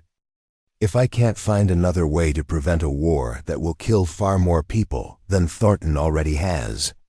Danny's face showed a mixture of awe and confusion as he struggled to reconcile the legend with the man he'd been learning to respect. The stories about Silent Arrow, he said hesitantly, are they true? Some of them, Tom replied carefully. Those stories have a way of growing beyond their original facts. I was skilled with a bow, yes. I could hit targets at considerable distances, yes. But I was never the supernatural figure that some of the tales describe. Still, Danny persisted, you must have, in combat. I did what was necessary to protect my people, Tom said firmly, cutting off the question before it could be completed. But every life taken leaves marks on the one who takes it, Danny. That's something the stories never mention. Sarah heard profound wisdom in those words, the kind of understanding that came from direct experience with violence and its aftermath. This was exactly the perspective that Danny needed to hear, a view of combat that acknowledged its occasional necessity while refusing to romanticize its costs. Will you teach me? Danny asked suddenly. Not just archery, but all of it. How to see the way you see, how to think the way you think. Tom considered the request seriously, studying Danny's face as if trying to assess his readiness for such knowledge. Learning to fight like Silent Arrow is the easy part, he said finally. Learning to live like Thomas Whitehawk is much harder. I want to try, Danny replied with conviction.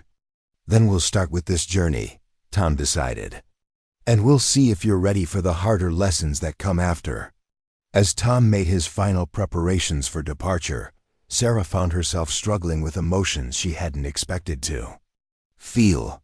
The revelation of his true identity had transformed her understanding of their growing relationship, adding layers of complexity and danger that she needed time to process. Tom, she said as he prepared to mount his horse, be careful, please. He turned to look at her, and for a moment, the careful masks fell away completely, revealing depths of feeling that made her heart race. Sarah, he said quietly, if something happens to me, if this journey goes wrong, I want you to know that meeting you has been the best part of these last few months. You've reminded me that there are things worth protecting beyond just survival. The words hit her with unexpected force, a declaration of feeling that was both confession and farewell.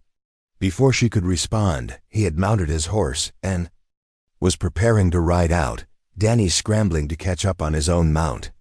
Tom, she called out as they prepared to leave. When you come back, we need to talk.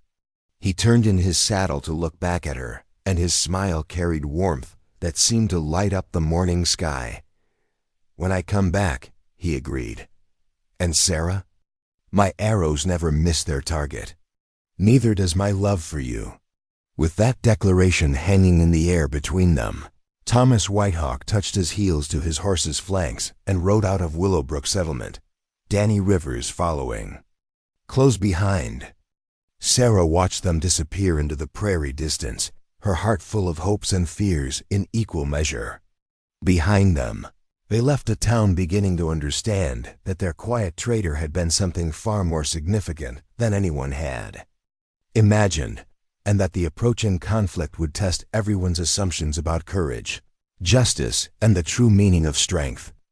The Comanche camp spread across the valley like a living organism, lodges arranged in careful patterns that spoke of generations of wisdom about wind patterns, water access, and defensive positioning. Smoke from cooking fires drifted skyward, in thin columns, while horses grazed in managed herds that demonstrated the tribe's mastery of animal husbandry. To Danny Rivers, riding behind Tom Whitehawk as they approached the settlement, it looked nothing like the savage encampment he'd imagined from newspaper descriptions and frontier tales. Tom's posture had shifted completely during their 2-day journey north, the last vestiges of his careful trader's persona falling away like discarded clothing. He sat his horse with the fluid grace of someone born to the saddle, reading the landscape with eyes that missed nothing. His buckskin seemed to merge him with the environment itself, making him appear less like a visitor and more like a natural part of the prairie ecosystem. Danny had spent the journey in a state of constant amazement, watching Tom navigate by stars and landmarks with effortless precision, observing how he could determine weather patterns from cloud formations and predict water sources from the behavior of distant birds. This was woodcraft elevated to an art form, knowledge that transformed the seemingly empty plains into a readable text full of crucial information. The first Comanche scouts had found them at dawn, appearing without warning, despite Danny's attempts to watch for approaching riders. One moment they were alone on the prairie, the next they were surrounded by mounted warriors whose sudden materialization from apparently empty landscape left Danny's heart hammering against his ribs. But Tom had greeted the scouts in their own language, speaking with the fluid cadence of someone completely comfortable with Comanche customs and protocol. The conversation between Tom and the lead scout had been lengthy and intense, conducted entirely in Comanche while Danny sat his horse in nervous silence. He caught glimpses of meaning from gestures and facial expressions, enough to understand that serious matters were being discussed with appropriate gravity. When Tom finally turned back to him, his expression carried weight that spoke of difficult news received and harder decisions ahead. "They'll allow us into the camp," Tom had sighed quietly, "but they want you to understand that you're entering a community in mourning. The rules are different here than in Willowbrook, and violating them could have serious consequences." Now, as they rode between the outer lodges, Danny began to understand what Tom had meant. The normal sounds of camp life were muted, replaced by a low undertone of grief that seemed to permeate the very air. Women sat in groups, their voices raised in haunting melodies that spoke of loss and rage in equal measure. Men moved with controlled purpose, their weapons close at hand and their eyes constantly scanning for threats. Elena Whitehawk's lodge stood at the heart of the camp, its position marking her status as one of the band's most respected elders. The structure itself was a work of art, decorated with intricate patterns that told the history of her family and achievements. But today it was draped with symbols of mourning, dark claws, that transformed its usual welcoming appearance into something that spoke of tragedy and determination. Tom dismounted with fluid grace, his movements carrying none of the hesitation that had marked his public persona in Willowbrook. Danny followed more awkwardly, still adjusting to the weight of being the only white face in a sea of grieving Comanche. The stares he drew weren't hostile exactly, but they carried an intensity that made him acutely aware of his status as an outsider in a place where outsiders were traditionally unwelcome. Elena Whitehawk emerged from her lodge with the dignified bearing of someone accustomed to command, respect through presence rather than force. She was smaller than Danny had expected, her hair silver with age and her face marked by decades of prairie sun and wind. But her dark eyes held depths of intelligence and strength that reminded him immediately of her grandson. And when she looked at Tom, her expression softened with affection that transcended any language barriers. The reunion between grandmother and grandson was conducted in Comanche, a flowing conversation that clearly covered much more than simple greetings. Danny watched their interaction with fascination, noting how Tom's entire demeanor changed in his grandmother's presence. The careful control he maintained in white society fell away, replaced by genuine emotional openness that revealed depths of feeling he'd never displayed in Willowbrook. When Elena's attention turned to Danny, he felt the full weight of her scrutiny, as if she were reading his character and intentions with supernatural precision. Her examination was thorough and uncompromising, and Danny had the uncomfortable sense that any deception or hidden agenda would be immediately apparent to her experienced eyes. She spoke to Tom in rapid Comanche, her tone carrying questions that were clearly about Danny's presence and purpose. Tom's responses seemed to satisfy her concerns, because she nodded slowly and gestured for both men to enter her lodge. Danny followed with careful steps, aware that he was being granted a privilege that few white men had ever experienced. The interior of Elena's lodge was a study in organized efficiency, every item placed with purpose and care. Buffalo robes provided comfortable seating, while carefully maintained weapons and tools demonstrated the continuing vitality of traditional crafts. But what struck Danny most forcefully was the sense of peace that permeated the space, a quality of centered calm that seemed to radiate from Elena herself. Tom and his grandmother settled into conversation that was clearly of great importance, their voices carrying the rhythm of serious discussion about matters of tribal significance. Danny sat quietly, trying to follow the emotional currents of their exchange even without understanding the specific words. He caught his own name mentioned several times, along with what seemed to be references to Willowbrook Settlement and the recent violence. The conversation was interrupted by the arrival of 3 bears, the band's war chief, whose presence transformed the atmosphere in the lodge immediately. He was a man in his prime, perhaps 40 years old, with the bearing of someone accustomed to making life-and-death decisions under pressure. His eyes fixed on Danny with unconcealed suspicion, and when he spoke to Tom, his tone carried challenge rather than welcome. Tom's response was respectful but firm, the tone of someone explaining rather than defending. Danny caught enough from gestures and expressions to understand that 3 Bears was questioning the wisdom of bringing a white man into the camp during such a volatile time.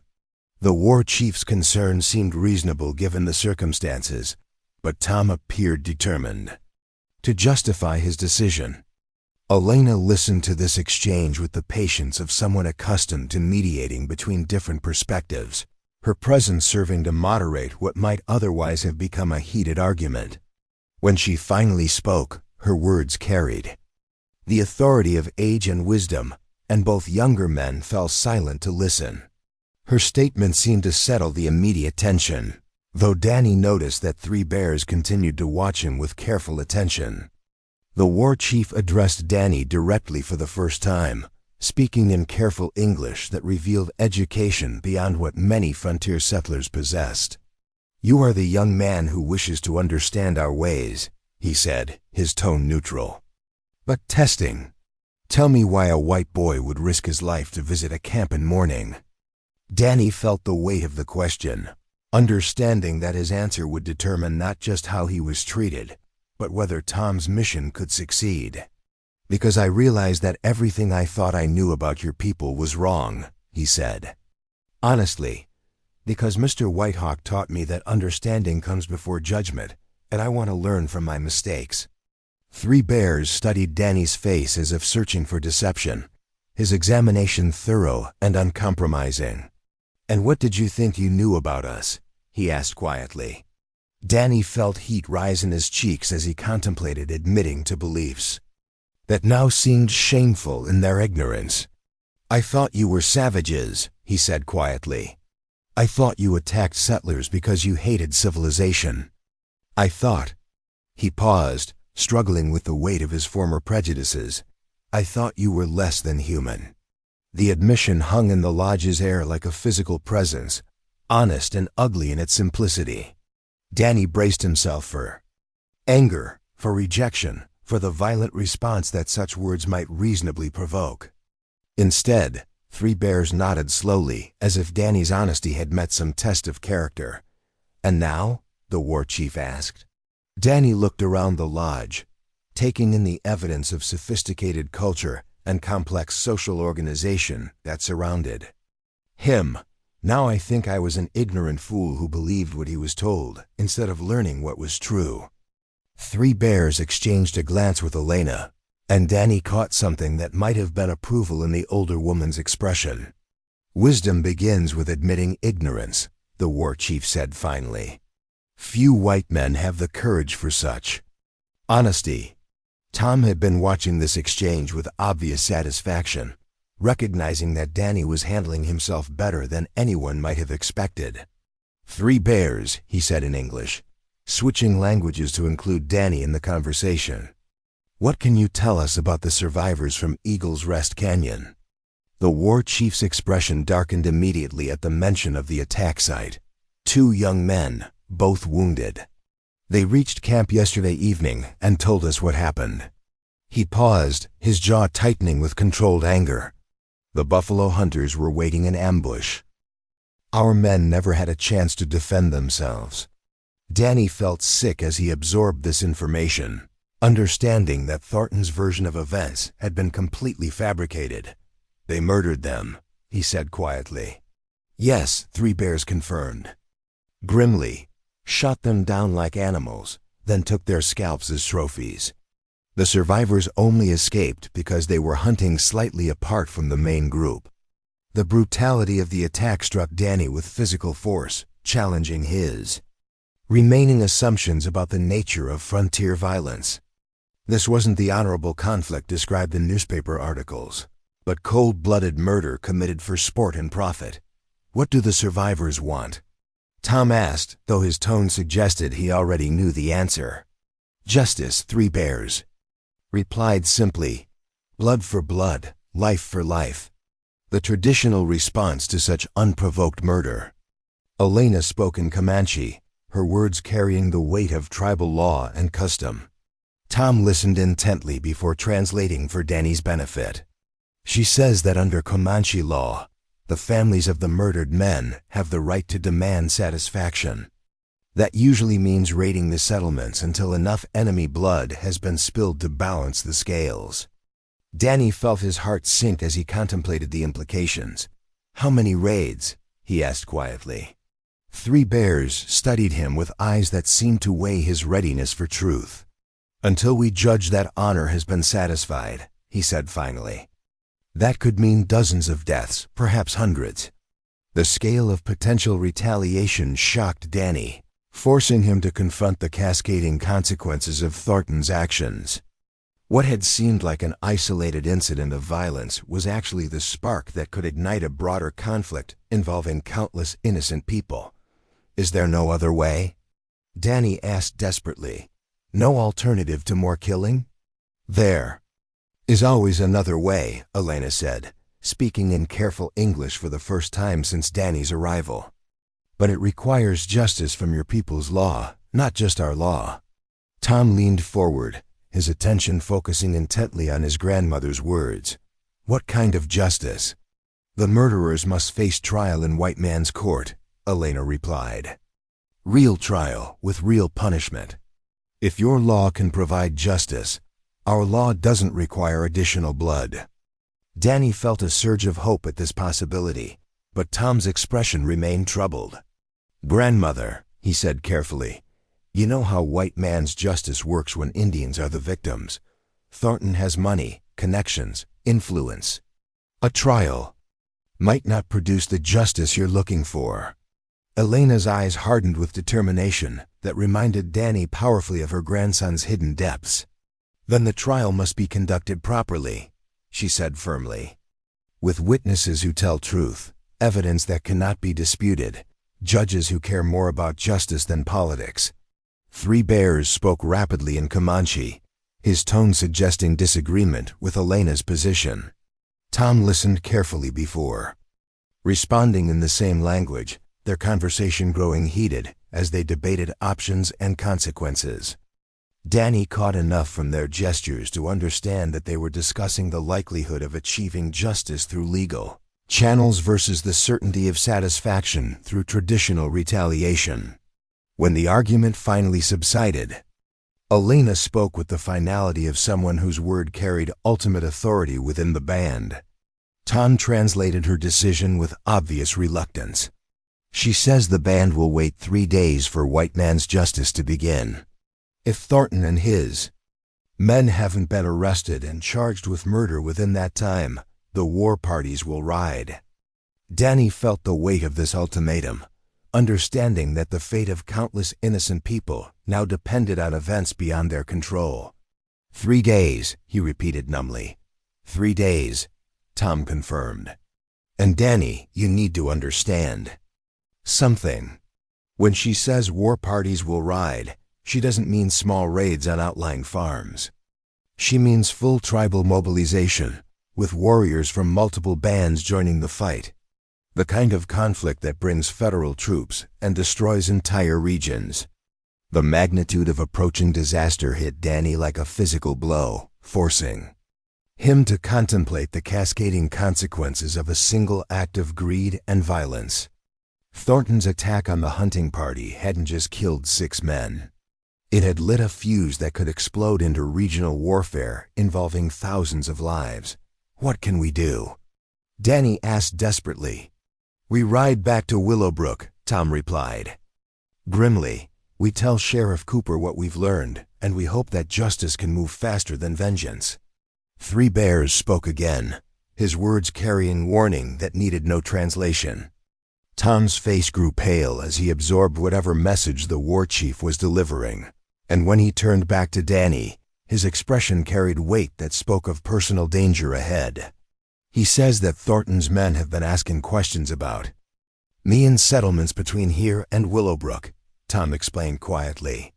Apparently my confrontation with Marshal Hayes has them worried about what I might know and who I might tell.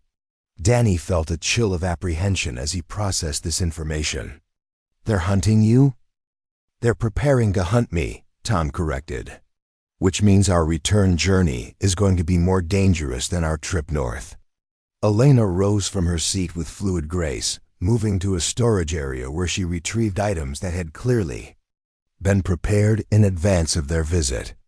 Danny watched with growing amazement as she produced weapons and equipment that seemed far too sophisticated for someone supposedly living in primitive conditions.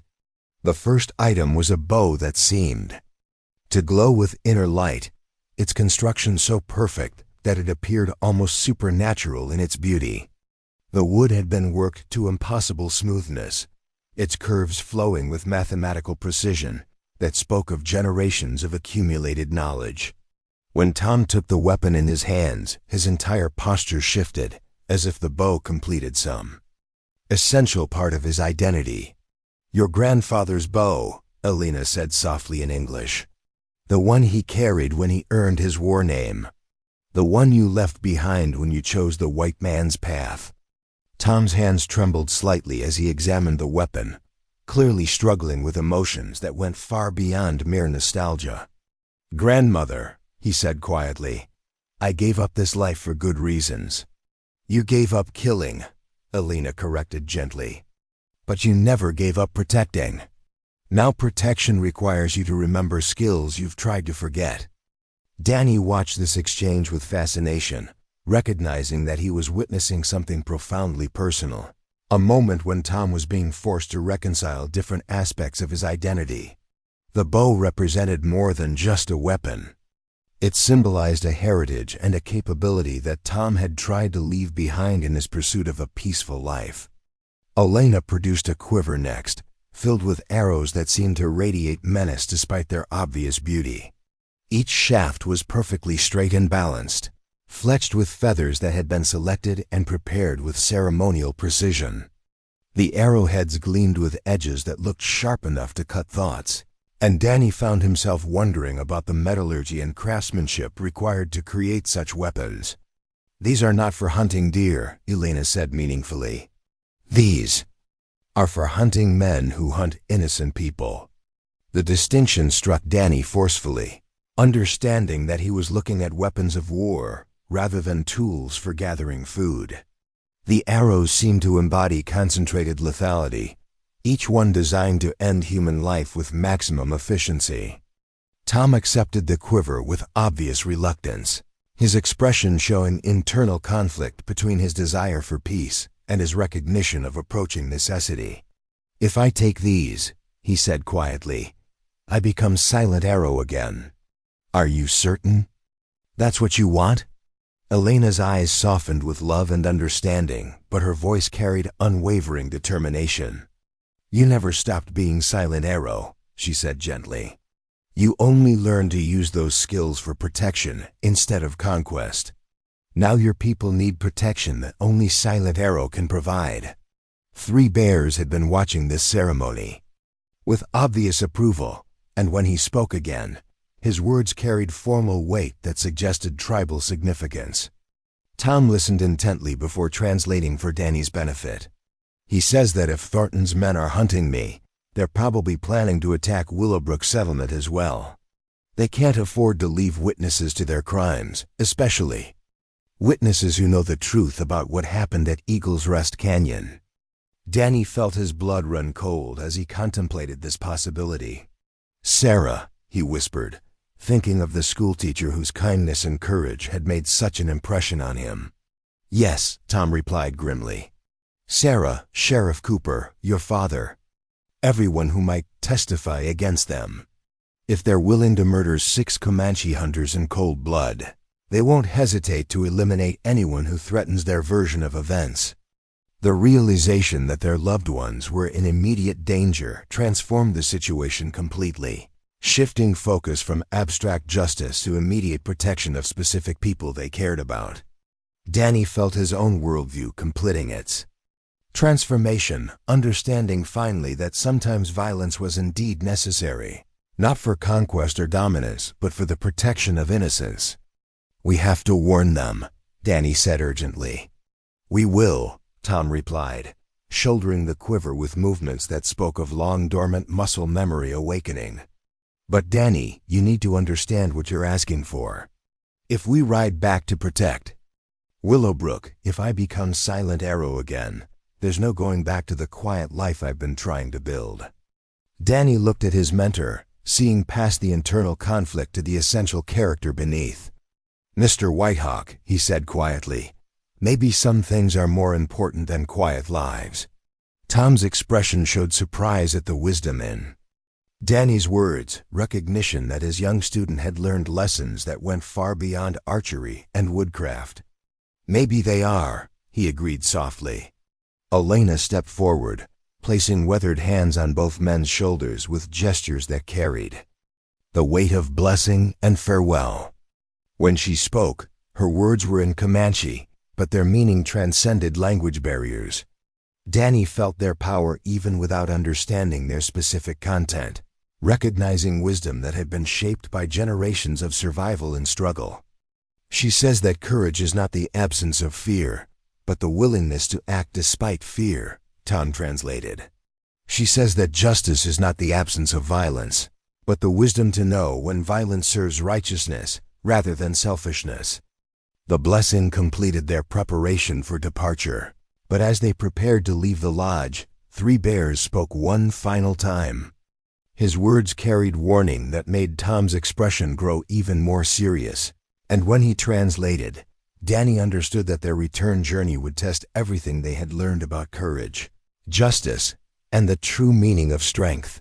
"He says that Thornton has hired additional men," Tom explained grimly. "Professional killers from as far away as Texas and Colorado. We're not just racing against time anymore, Danny. We're riding into a war that's already begun." As they mounted their horses and prepared to leave the Comanche camp, Danny found himself looking back at Elena's lodge with mixed emotions. The visit had challenged every assumption he'd held about Native American culture and capabilities, replacing ignorant prejudice with genuine respect and understanding.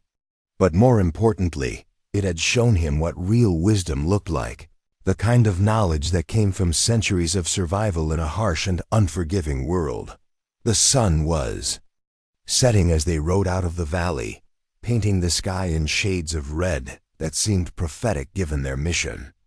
Behind them, the Comanche camp continued its preparations for either justice or war, while ahead lay a journey that would determine not just their own fates but the destinies of everyone they had come to care about in Willowbrook Settlement. Tom rode with the fluid grace of Silent Arrow, his grandfather's bow secured across his saddle and his eyes scanning the horizon with predatory intensity. The transformation was complete now, the quiet trader replaced by someone far more dangerous and infinitely more capable. But Danny noticed that despite this return to his warrior identity, Tom's fundamental character remained unchanged. He was still the man who taught patience over aggression, understanding over prejudice, wisdom over force. The difference was that now he was prepared to fight for those principles, rather than simply advocate for them. And as they disappeared into the gathering darkness, Danny realized that he was riding beside a legend reborn, a man whose arrows truly never missed their intended targets, whether those targets were physical or moral. The smoke rising from Willowbrook Settlement was visible from 5 miles away, thin dark columns against the dawn sky that spoke of violence already begun. Tom Whitehawk urged his paint horse to greater speed, the legendary bow of his grandfather secured across his back while his dark eyes scanned the prairie for signs of Thornton's men. Beside him, Danny Rivers rode with grim determination, the young man's face showing none of the romantic enthusiasm that had marked his earlier ideas about frontier conflict. They had ridden through the night, pushing their horses to the limits of endurance while watching constantly for ambush. Twice they had detected riders shadowing their path, forcing them to take circuitous routes that added precious hours to their journey. Now seeing evidence that they might already be too late, Tom felt the cold fury of Silent Arrow awakening fully for the first time in 5 years. As they crested the final ridge overlooking the settlement, the full scope of Thornton's plan became terrifyingly clear. Armed men had taken positions around the town's perimeter, effectively laying siege to anyone who might oppose them or bear witness against their crimes. The Silver Dollar Saloon showed signs of recent fighting, its windows shattered and its front door hanging at an awkward angle. But most of the buildings appeared intact, suggesting that Thornton wanted to control the town rather than destroy it. Tom's trained eyes picked out details that told the story of the morning's events. Fresh hoofprints in the dust indicated rapid movement of multiple riders.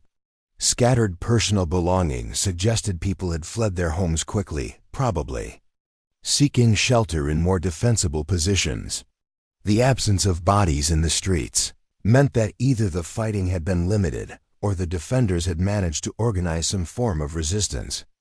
Danny pointed toward the schoolhouse, where Sarah McKenna could be seen through an upper window, apparently unharmed but clearly trapped. "She's alive," he said with relief, though his voice carried worry about how long that situation might last. "For now," Tom replied grimly. "But Thornton's not just here for revenge. He's here to eliminate everyone who knows the truth about Eagle's Rest Canyon. That means Sarah, Sheriff Cooper, anyone who might testify against him." Movement near the trading post caught Tom's attention, and he recognized Thornton's massive figure directing his men with the confident authority of someone accustomed to command. The buffalo hunter had transformed himself into a military leader, positioning his forces with tactical skill that suggested more experience with violence than simple commercial hunting would provide. "How many men does he have?" Danny asked, trying to count the visible gunmen. Tom's assessment was swift and thorough, decades of combat experience allowing him to read the tactical situation at a glance. 20, maybe 25, he replied. All armed with rifles, positioned to control the main approaches to town. "Professional work. What do we do?" Danny asked, looking to his mentor for guidance. Tom was quiet for a long moment, his mind working through possibilities and probabilities with the calculated precision that had made Silent Arrow legendary among both allies and enemies. When he spoke, his voice carried the calm certainty of someone who had found his path through seemingly impossible circumstances. "We remind them why the Comanche never lost a war until the buffalo were gone," he said simply. Danny felt a chill at these words, recognizing that he was about to witness capabilities that existed only in whispered legends and frontier mythology. The quiet trader who had whittled arrows on his porch was gone completely now, replaced by someone whose very presence seemed to alter the nature of reality around him. Tom dismounted with fluid grace, his movements carrying none of the hesitation that had marked his public persona in Willowbrook. From his saddlebags he withdrew war paint that Elena had provided, applying the traditional markings with ritualistic precision. The transformation was immediate and dramatic, turning him from a man trying to hide his identity into a warrior, proudly displaying his heritage and capabilities. "Danny," Tom said as he prepared his grandfather's bow, "I need you to do exactly what I tell you, when I tell you, without questions or hesitation. Lives depend on precision now, not good intentions." "I understand," Danny replied, though his voice carried uncertainty about his ability to meet such demands. "No," Tom corrected gently, "you don't understand yet, but you will." The first arrow flew before Danny even realized Tom had drawn the bowstring, its flight so swift and silent that it seemed to materialize in the throat of a gunman positioned near the general store. The man dropped without a sound, his rifle clattering to the boardwalk and the only noise that marked his passage from life to death. The second arrow followed within heartbeats, striking another guard with surgical precision that spoke of abilities far beyond mere marksmanship. Tom's movements flowed like water, each motion connecting seamlessly to the next in a display of coordinated lethality that seemed almost supernatural in its efficiency. By the time Thornton's men realized they were under attack, 3 of their number lay dead, and panic was beginning to spread through their ranks. Shouts echoed across the settlement as men tried to identify the source of the silent death that was picking them off with impossible accuracy. "There!" someone yelled, pointing toward the ridge where Tom and Danny had taken position. "On the hill!" Rifle shots cracked across the morning air, bullets whining past their position as Thornton's men opened fire. But Tom had already moved, flowing down the hillside with the fluid grace of someone who had spent a lifetime using terrain to his advantage. Danny followed as best he could, amazed by his mentor's ability to find cover where none seemed to exist. The 4th arrow struck a gunman who had thought himself safely concealed behind a water barrel, the shaft finding the tiny gap between his cover and his body with precision that defied explanation. The 5th arrow pinned another man's gun hand to a wooden post, disabling him without killing him in a display of controlled violence that spoke of moral choice even in the midst of deadly conflict. Thornton's voice boomed across the settlement as he tried to rally his men against this unexpected assault. "It's just one Indian," he shouted. "Spread out and corner him." But Tom moved like smoke through the settlement streets and alleys, using his intimate knowledge of Willowbrook's layout to stay ahead of his pursuers while continuing to strike with devastating effect.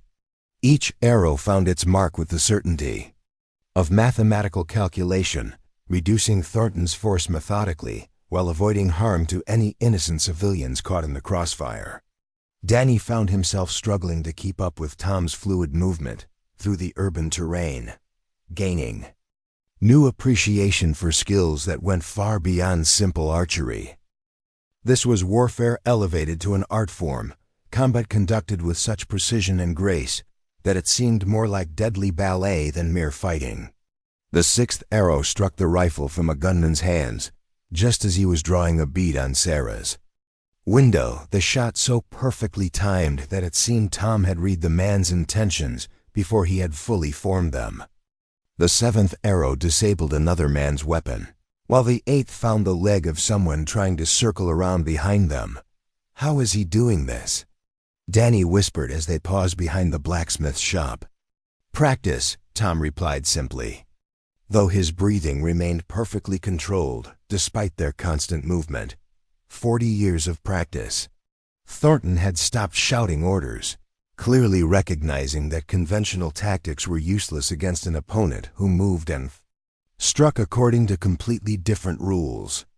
Instead, he began positioning his remaining men around the schoolhouse, using Sarah and any other civilians inside as leverage against the ghostly archer who was systematically dismantling his force. Whitehawk. Thornton's voice carried clearly. Across the settlement, I know it's you. Come out and face me like a man, or I start killing hostages. Tom's expression darkened at this threat, understanding that Thornton had correctly identified the one tactic that might force him into the open. The buffalo hunter was counting on Silent Arrow's protective instincts to override his tactical advantages, betting that the legendary warrior would sacrifice himself for innocent lives. What do we do now? Danny asked, recognizing the impossible position they faced. Tom's response came not in words but in action, his next arrow arcing high through the air before descending with impossible accuracy to strike the rope that held a heavy sign above the saloon entrance. The sign crashed down directly in front of two gunmen, startling them so severely that they fired their rifles into the air by accident. The psychological effect of this demonstration was immediate and profound. Thornton's men began to understand that they were facing capabilities that transcended normal human limitations, shooting that seemed guided by supernatural forces rather than mere skill. Fear began to replace confidence in their ranks, the kind of primal terror that came from confronting the truly inexplicable. The schoolhouse, Tom said quietly to Danny. Can you reach the back entrance without being seen? Danny studied the terrain carefully, applying lessons Tom had taught him about movement and concealment. I think so, he replied. But what? Then, get Sarah and anyone else inside to safety, Tom instructed. Take them to the root cellar behind Martha's boarding house. It's the most defensible position in town. What about you? Danny asked, though he suspected he already knew the answer. I'm going to end this, Tom replied with finality that brooked no argument. Danny wanted to protest, to argue that Tom shouldn't face Thornton's remaining men alone, but something in his mentor's expression stopped the words before they could form. This was Silent Arrow speaking now, the legendary warrior whose tactical judgments had never failed, and questioning those decisions would serve no purpose beyond revealing Danny's own inexperience. Be careful, Danny said instead, meaning it more deeply than any words he had ever spoken. Tom's smile carried warmth that seemed incongruous given their deadly circumstances.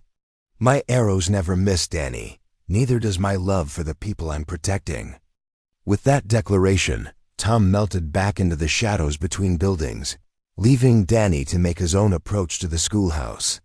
The young man found himself moving with skills he hadn't known he possessed, applying lessons about stealth and observation that Tom had taught him during their journey north.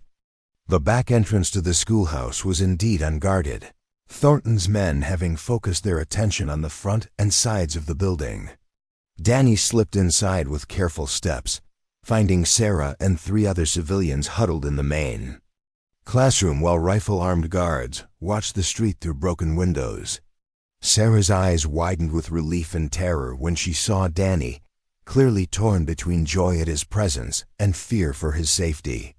Danny, she whispered urgently, you shouldn't be here. They're planning to use us as bait to draw out whoever's been shooting at them. I know, Danny replied quietly. That's why we need to get you out of here. The escape from the schoolhouse required every skill Tom had taught Danny about patience and timing, waiting for the precise moments when the guard's attention was focused elsewhere before moving Sarah and the civilians toward the rear exit. It was agonizingly slow work, but Danny understood that rushing would only get them all killed. Meanwhile, Tom continued his systematic reduction of Thornton's force, each arrow placed with surgical precision that avoided unnecessary killing while effectively neutralizing threats. He had learned during his years as Silent Arrow that death was often less effective than disability, that wounded men required care and attention that reduced overall enemy effectiveness more than corpses did. The 9th arrow severed the strap holding a gunman's rifle, leaving him effectively disarmed. The 10th arrow pinned another man's boot to a wooden step, trapping him in place without causing serious injury. The 11th arrow struck sparks from a man's rifle barrel just as he was taking aim, startling him so severely that he dropped his weapon and dove for cover. By the time Danny had successfully evacuated the civilians to safety, Thornton's original force of 25 men had been reduced to fewer than 10, and those remaining were beginning to show signs of serious demoralization. The invisible archer, picking them off with impossible accuracy, was proving far more effective than direct assault would have been. But Thornton himself remained dangerous, and when he realized that his hostages had been rescued, his rage exploded into desperate violence. "Enough games!" he roared, stepping into the street with his rifle ready. "Face me, you murdering savage!" Tom emerged from concealment with the fluid grace that had always marked his movements, his grandfather's bow held ready but not yet drawn. For a moment the two men faced each other across the dusty street, representing different philosophies about strength, justice, and the proper use of violence. "Marcus Thornton," Tom said clearly, his voice carrying across the settlement with authority that seemed to command attention from everyone within hearing. "You murdered 6 innocent men in cold blood. You've terrorized this community and threatened people under my protection. Surrender now and face trial for your crimes." Thornton's laugh was harsh and bitter, devoid of any humor or warmth. "Trial?" he repeated mockingly. "What kind of trial would an Indian get in a white man's court? You think your bow and arrows make you equal to civilized men with modern weapons?" "I think," Tom replied calmly, "that you're about to learn the difference between weapons and the men who use them." The confrontation that followed happened so quickly that witnesses would argue about its details for decades afterward. Thornton raised his rifle with practiced speed, the movement smooth and confident, despite his obvious anger. But Tom's response seemed to transcend normal human limitations, his bow drawing and releasing an emotion so fluid it appeared almost effortless. The arrow struck Thornton's rifle barrel with such force that it bent the weapon beyond use, the impact occurring precisely as he pulled the trigger. The bullet went wild, harmlessly striking dirt 20 feet from its intended target, while Thornton stared in disbelief at his destroyed weapon.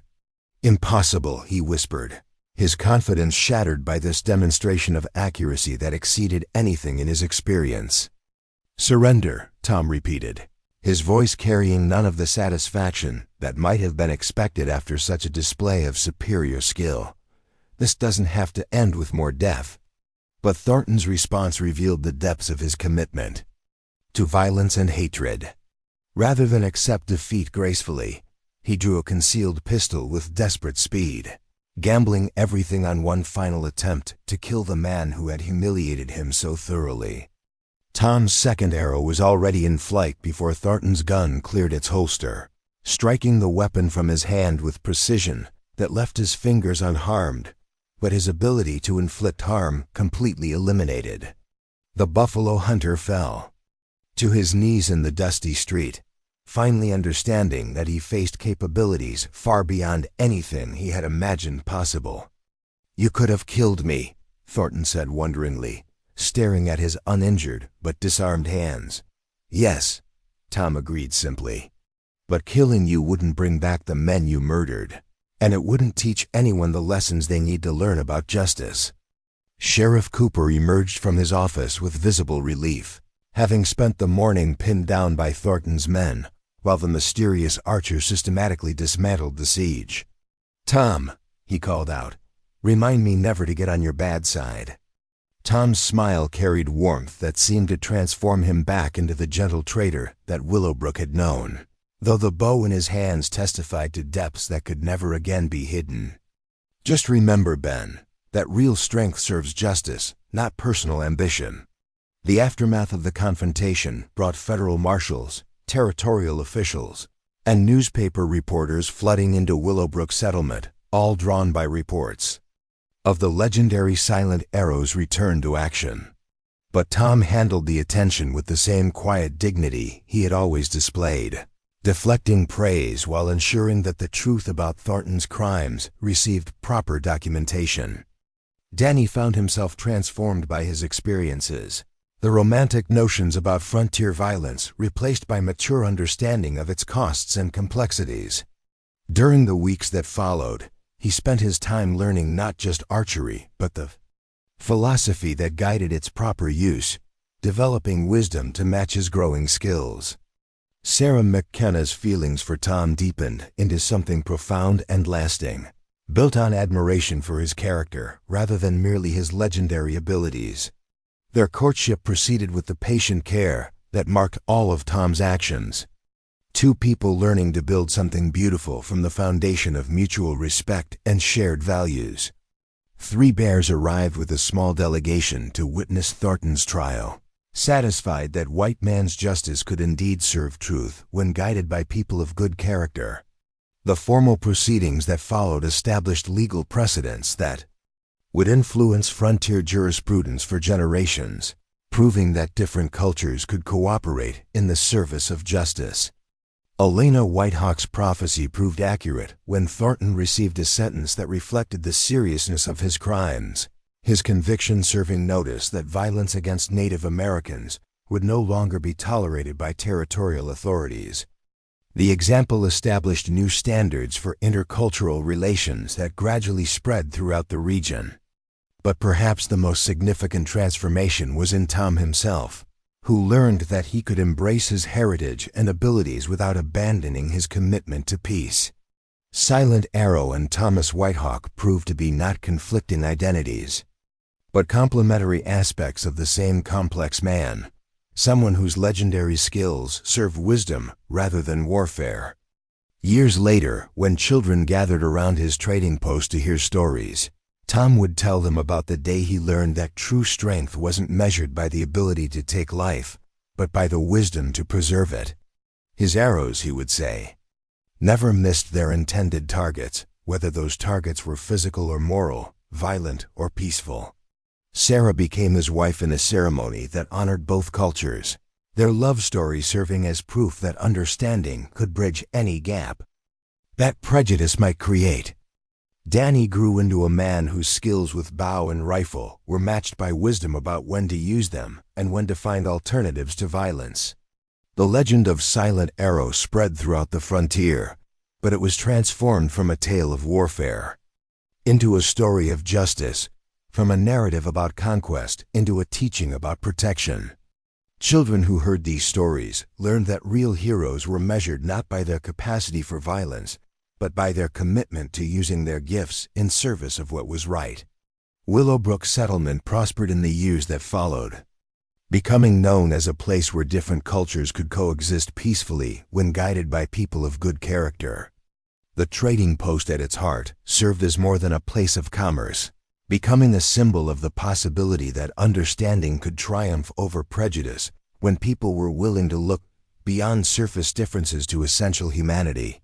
Tom continued to practice his archery, but now he taught others, not just the mechanics of accurate shooting, but the moral framework that should guide the use of such skills. His students learned that precision in marksmanship was meaningless without precision in judgment, that true mastery required knowing when not to shoot as much as knowing how to shoot accurately. The bow that had belonged to his grandfather found its place of honor in their home, a reminder of heritage that was embraced rather than hidden. But it was Tom's daily example of quiet strength and moral courage that provided the most important lessons, showing everyone around him that real power served love rather than fear, protection rather than conquest. And sometimes, on quiet evenings when the prairie wind carried the scent of sage and distant rain, Tom would tell Sarah about the day he learned that his arrows truly never missed their intended targets, especially when those targets were the hearts of the people he loved and the communities he had sworn to protect. Up next, you've got 2 more standout stories right on your screen. If this one hit the mark, you won't want to pass these up. Just click and check them out.